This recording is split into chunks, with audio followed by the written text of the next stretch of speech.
La canne à sucre. Nom latin, Saccharum officinarum. Famille, Poaceae. Nom commun, canne à sucre. Propriétés thérapeutiques. Considéré comme antidote, antiseptique, bactéricide, cardiotonique, adoucissant, diurétique, émolien, rafraîchissant, laxatif, stimulant. Des études ont suggéré des propriétés immunostimulantes, procinétiques, hypoglycémiques, antioxydantes, stéroïdogènes, antimicrobiennes, hypolipidémiques, hépatoprotectrices, anticancéreuses, diurétiques, antiurolytiques, anticocidiennes. Parties utilisées, racines, feuilles, jus. Distribution. Cultivée à travers toutes les tropiques. Pas connue comme plante sauvage. Botanique. La canne à sucre est une graminée large, grossière et dressée. Les tiges sont solides, polies, vertes, jaunes ou violacées, atteignant une hauteur de 1,5 à 4 mètres de haut et de 2 à 5 cm d'épaisseur, avec des entrenœuds longs et courts. Les feuilles sont très grandes et larges, avec des lames de 0,9 à 1,25 m de long et 4 à 5 cm de large. Les panicules sont très grandes, blanches, tombantes et terminales, de 40 à 80 cm de long, les branches atteignent 35 cm de long.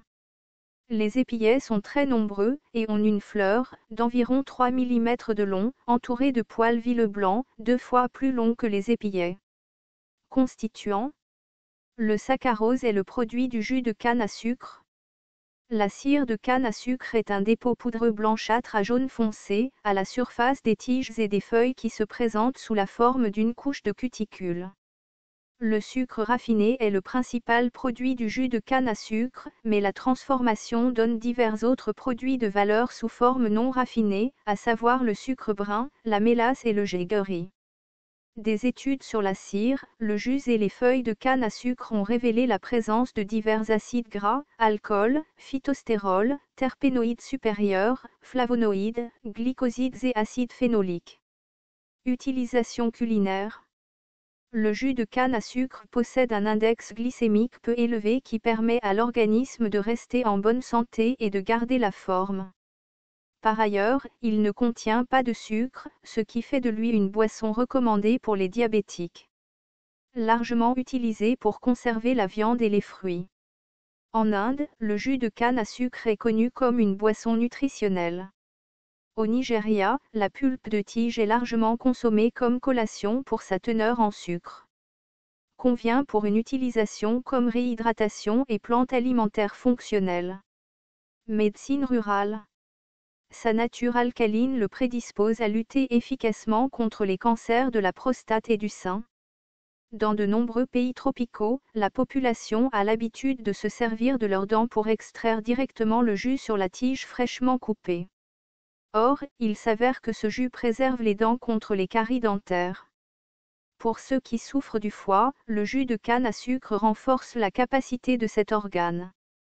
Riche en potassium, il facilite la digestion et constitue un laxatif doux pour ceux qui rencontrent des problèmes de constipation.